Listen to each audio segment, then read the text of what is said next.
안녕하세요, 고군입니다. 저 오늘 소개시켜드리고 싶은 토이가 있었는데 이거 사실 되게 구하기가 어려워요, 이제. 근데 구하게 됐고 또 이거를 같이 이번에 굉장히 유명한 작가님께서 언박싱과 소개를 같이 해주시기로 해가지고 제가 여기 들고 작가님네 사무실에 와 있습니다. 안녕하세요, 이지혜입니다. 그래서 일단 요거부터 설명을 좀 드리자면 여기 보시는 것처럼 플렉스렉스라고 하는 영국의 아트 토이를 판매하고 있는 회사예요. 근데 플렉스렉스는 무지아트라고 해서 뭐 프린트로 유명한, 요새는 막 작가들 콜라보를 해서 전시도 하고 있고 아예 그냥 갤러리처럼 지금 점점 가고 있는데, 무지아트가 사실 유명해졌던 이유 중에 하나가 타이드라고 하는 작가의 판화를 거의 뭐 한 20만 원? 30만 원 정도 되는 걸로 판매를 했었고, 그게 이제 SBI 옥션에서 거의 한 돈 1,000만 원 그러면서 얘네가 또 유명해지기도 했죠. 그래서 오늘은 방금 말씀드렸던 그 타이드의 첫 번째 플렉스렉스 발 토이가 나왔는데, 요거 같은 경우는 250개 한정이었고 래플이었어요. 그래서 굉장히 많은 사람들이 한국, 일본 뭐 할 거 없이 다 지원을 했었고, 요즘 뭐 타이드의 인기는 사실 굉장히 크죠. 근데 작가 소개는 제가 좀 더 뒤에 해드리기로 하고, 이게 이제 작가님 개인용이기 때문에 뭐 아까 주신 칼로 내가? 직접 그럼 생일 해줘요. 케이크 같은 느낌. 빠밤. 와, 이런 것도 잘 못해가지고. 아니요, 그냥 뜯어도 돼요. 아, 진짜? 얘네가 되게 근데 이거 되게 테이프 좋다. 얇고 잘 떨어진다. 제가 지금 뭐 여러 가지 토이를 뜯고 있고 뭐 사고 있고 하고 있지만 작가님도 뭐 피규어 좋아하시고 완전. 하니까 이 그죠? 장갑 껴야 하는 건가요? 기분 낼 필요 있죠. 그럼. 어떻게? 이렇게? 아, 이렇게? 아, 아이씨. 오. 근데 요즘에 아트 토이 되게 잘 만들어. 점점 아트 토이 산업이 발전해 가면서 박스의 그 내구성이 패키지도 진짜 신경 많이 써. 되게 꼼꼼해지면서 옛날 그 비닐 패키지 생각해봐요. 아, 그러니까요. 그니까. 근데 그때 게 지금 더 비싸지. 아, 그치. 아, 이렇게 나옵니다. 그래서 실제 작가 사인도 있고 아, 네. 250개 네, 에디션. 250개. 난 이 순간에 제일 떨려. 내가 얘를 다치게 할까봐. 나 너무 걱정돼. 여러분, 이게 아트 토이를 좋아하는 컬렉터들의 항상 마음과 자세입니다. 맞아. 이게 진짜 다치게 하면 너무 마음이 아플 것 같으니까. 무게가 좀 있는데요. 폴리스톤이 원래 무게가 좀 있어요. 다른 바이닐이나 이런 소재에 비해서. 그만큼 더 뭔가 디테일한 부분에서 뛰어나다는 느낌도 좀 사실 받는 것 같고. 그리고 우리가 이제 이렇게 조형을 만지게 되면 무게감이 되게 중요해요. 그쵸. 이게 사실은 내구성과 밀도에도 굉장히 결정적이기 때문에 어머 너무 귀엽다. 너무 귀엽지 않아요? 무광이잖아요. 네. 그래서 약간 좀 디테일한 목각의 느낌? 목각 어떤 나무 같은 스컬프처, 느낌이 좀 있어. 스컬프처 느낌이 되게 있으면서. 짜잔. 요 뒤에도 이런 뭔가 봐봐, 뭔데? 귀여워. 우와. 그래, 잘했다. 얘는 나는 잘했어. 이런 거가 너무 얘네들의 뭔가 디테일한 거를 결정시켜주는 것 같아. 그러니까 이번에 제가 이제 이거를 보면서도 느꼈던 게 뭐였냐면, 사실 이제 핸드 페인티드다 보니까 피니시가 공장에서 끝난 게 아니라 사람이 한 거잖아요. 한 번 더 이제 그래서 공정이. 약간 이런 마감 부분들이 보면은 진짜 이게 사람의 페인팅이 있다는 게 느껴져. 이렇게 발바닥도 그 고양이 특유의 그 표현까지 해낸 거예요. 사실 이거 할 필요 없거든요. 근데 이런 거가 이렇게 나의 디테일이다. 그치. 그러니까 어쨌든 작가가 함께 참여를 했을 거기 때문에 이 정도의 퀄리티의 토이가 나와줬고, 그 다음에 이 공정을 했던 친구들도 되게 잘한 것 같고, 그래서 앞으로 플렉스렉스라고 하는 그 플랫폼을 잘 좀 주시를 하면 좋을 것 같아요. 진짜. 네. 일단 타이드에 대해서 설명을 좀 해드리자면, 타이드는 1984년생이더라고요. 오빠네. 오빠야. 저보다도 한 살 많으신. 네. 타이드 같은 경우는 사람들이 되게 이 뭐죠? 경력이 되게 짧다고 생각하는데 제가 이제 인터뷰한 거를 쭉 읽어보니까 2009년부터 시작을 했대요. 2009년부터 일러스트레이터로서 또 활동을 했고 그 당시에 이제 이데 타츠히로라는 원래 본명으로 항상 활동을 하다가 본명 처음 알았네요. 그래요?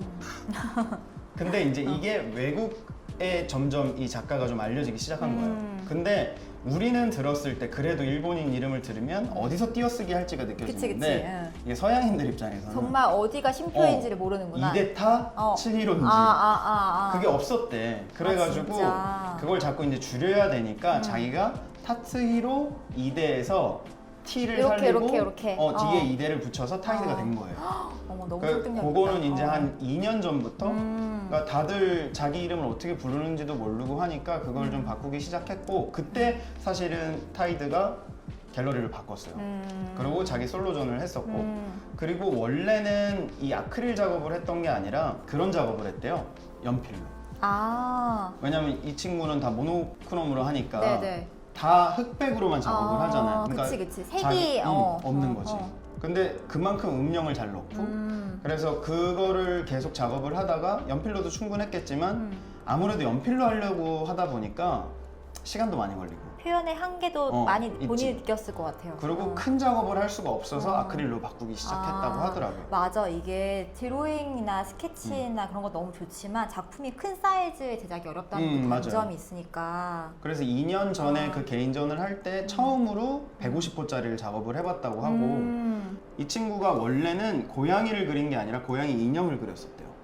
고양이 인형을 그리다가 이거를 캐릭터화 시키면서 고양이가 이제 뭔가 생동감이 살아나기 시작했던 거고. 근데 요즘에 지금 작품들 보면 고양이가 가지고 있는 그 고유한 표정이나 맞아요. 그 순간 포착하는 그 장면들을 굉장히 잘 작품에다가 표현하고 있잖아요. 그러니까 생각했던 것보다 그림 되게 단순하고 그냥 귀엽다인데 작가는 사실 그게 끝이 아닌 거지. 고민을 굉장히 많이 하고 있는 거예요. 그래서 원래 이 작가가 이야기하는 작품의 메인은 3D로 되어 있는 요 뒷 배경이래요.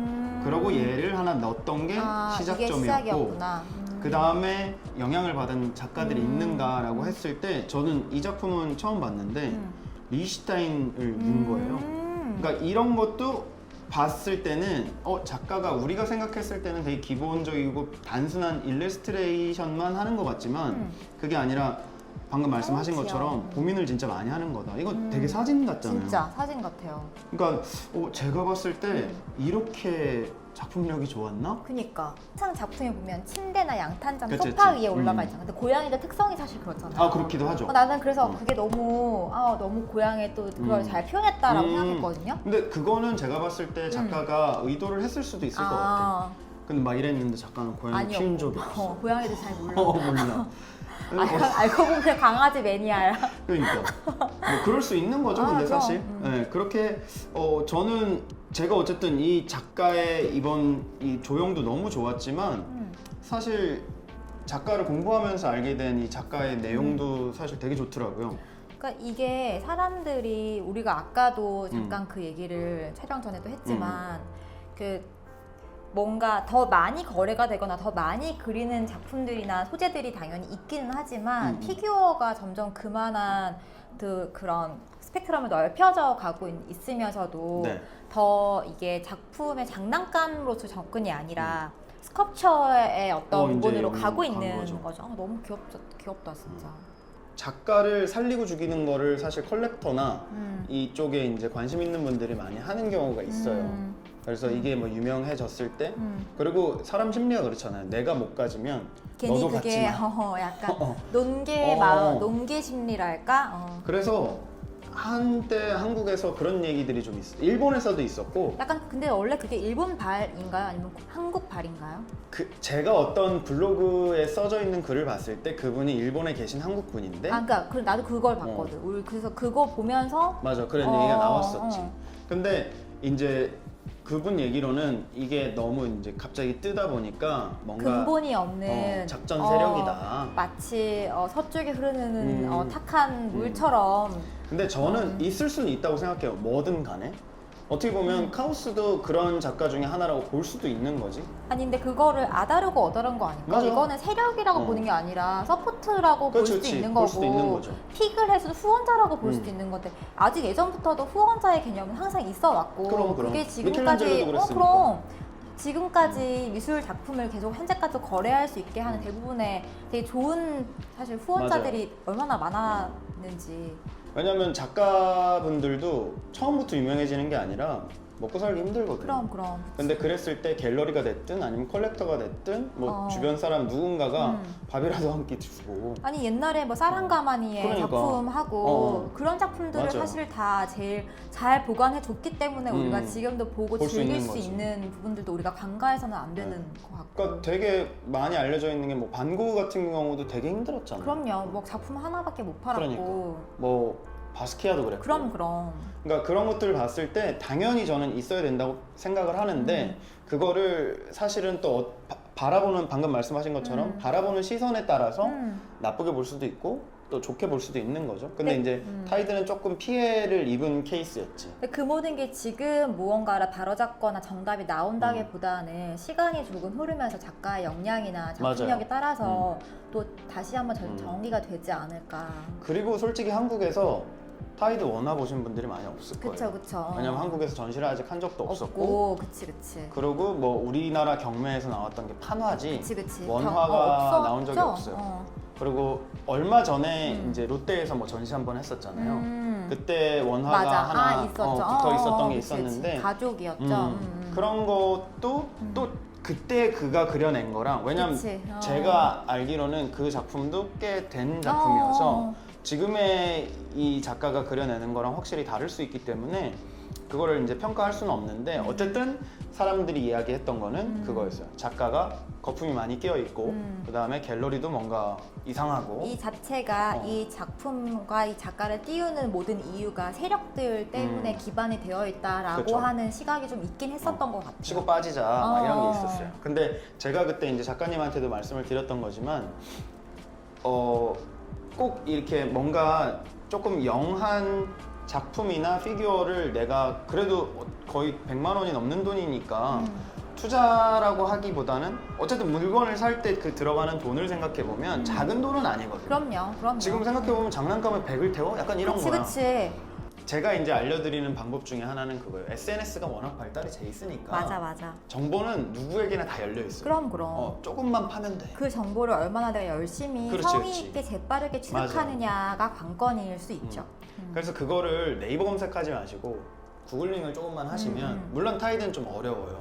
왜냐면 같은 동명의 브랜드가 있기 때문에 그리고 자꾸 막 썰물 밀물 이런 거 나오더라고.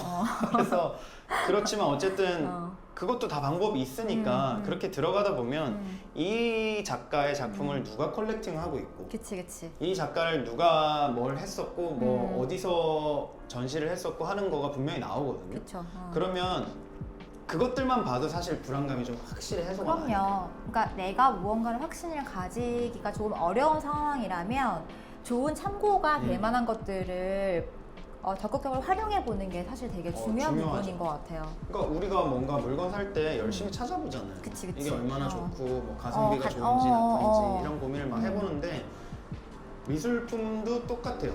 그죠? 그래서 지금 이 아이도 아까 말씀드린 것처럼 정가는 한 100만 원 정도 됐어. 근데 지금 분명히 이제 시장에서 컬렉터들이 아닌 리셀러로서 이거를 구매하게 된 사람이 있고 또 레플이라는 방식이 있었기 때문에 그쵸. 정말 운 좋게 당첨되신 분들이 계실 텐데 그분들이 판매하는 가격이 워낙 이 작가가 지금 몸값이 비싸지다 보니까 뭐 거의 1,000만 원 정도 한다고 하더라고요. 그래서 그런 부분들도 봤을 때는 그거에 딱 타가지고 야 내가 100만 원 투자해서 1,000만 원 버네 이게 아니야. 그렇게 생각하면 정말 그거는 약간 주식 종목화 보는 그치. 개념, 어떤 호재를 바라보고. 맞아요. 근데 미술 시장에 대해서 우리가 항상 얘기를 되게 많이 하지만 미술 시장의 기반은 호재에 있는 미래가 아니라 과거에 기반에 있어야 한다고 항상 생각하는 사람으로서 이걸 좀 더 뭔가 이거 잠깐 해서 갑자기 래플에서 무조건 팔면 오르겠네 이렇게 접근하는 거는 되죠. 조금 방향을 조금 수정해 보는 게 어떨까. 근데 지금 제가 계속 토이 리뷰들을 하면서 말씀드리는 게 그거예요. 저도 대세를 타야 되기 때문에 카오스 얘기를 많이 하지만 아직 얘 처음 보시는 분들도 많을 거거든요. 근데 방금 말씀드린 것처럼 그게 뭐 시장가라고 할 수는 없지만 누군가에게는 1,000만 원의 가치를 갖게 된 작가가 된 거야. 그렇죠, 그렇죠. 네. 그럴 수도 있지. 그래서 조금만 더 시각을 넓히셔가지고 이거 남들 다 좋아하니까 나도 카오스 사야지가 아니라 같은 돈이면 조금 더 다양한 선택을 좀 하실 수 있었으면 좋겠다라고 생각을 해요. 네, 카오스의 이야기를 또 한번 잠깐 해보자면 그 작가가 정말로 개인전을 미술관에서 여러 번 했고 그쵸. 그만큼 점점 그 자신의 입지를 빌드업 해나가고 정말 글로벌리한 작가일 뿐만 아니라 세계적인 프로젝트를 다양하게 또 하고 있는 공공재로서의 또 역할을 해주는 작가이기 때문에 그만큼 우리가 더 많이 얘기를 하게 맞아요. 되는 것 같거든요. 그래서 또 작가님 같은 경우는 되게 오래전부터 카오스의 아트토이들을 컬렉을 하셨고 그게 또 책에도 나와 있었고 네네. 그래서 다음번에 아예 우리가 나를 잡고 카오스 아트토이를 작가님이랑 한번 이야기를 해보면 너무 또 되게 재미있는. 길게 얘기를 할 수 그리고 있을 또 것 약간 같아요. 군대 갔다 온 사람도 군대 얘기하고 축구 좋아하는 사람 축구 어. 얘기하는 것처럼 또 그런 거 그치, 얘기하면 또 오늘은 그거를 같이 오픈을 해보고 또 네. 작가님도 여러 컬렉팅을 해보시면서 느꼈던 그 감상이 있었겠지만 네. 제가 느꼈었을 때 와 이 정도면 카오스가 반성해야 된다. 약간 자극 받았을 것 그죠, 같아요, 그죠. 솔직히. 내가 봤을 때는 플렉스렉스 약간 얼마 안 된 회사인데 이 정도 근데, 퀄리티를 맞아, 낸다라는 맞아. 거는 기존의 뭐 메디콤 토이사라든지 맞아. 조금 각성해야 되는 그럴 부분이 필요 없지 않아 분명히 있다. 있어요. 그래서 그 정도로 지금 많은 그러니까 좋은 퀄리티의 작품들이 나오고 있으니까 여러분들도 혹시 아트토이에 관심이 좀 생기셨다면 한 번쯤은 타이드 눈에 넣어 놓으시고 네. 기억하시고 기회가 되시면 이걸 직접 보시면 또 좋을 거고 그 다음에 원작도 한번 직접 한번 살펴보시면 되게 좋을 것 같아요. 또 실물이 주는 또 느낌이 있으니까. 그럼 오늘은 타이드에 대해서 이야기를 해봤고 다시 한번 시간 내주시고 아유, 이렇게 네. 귀한 아트토이를 보여주셔서 영광이었습니다. 감사합니다. 네. 네, 오늘도 봐주셔서 감사하고 저는 다음 영상에서 또 뵙도록 하겠습니다. 저 또 봐요 하고 끝낸 거. 또 봐요. 또 봐요.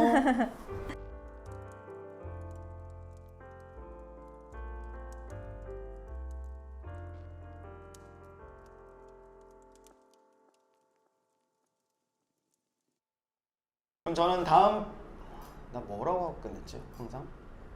뭐 아 생각났어. 되게 심플했는데. 네.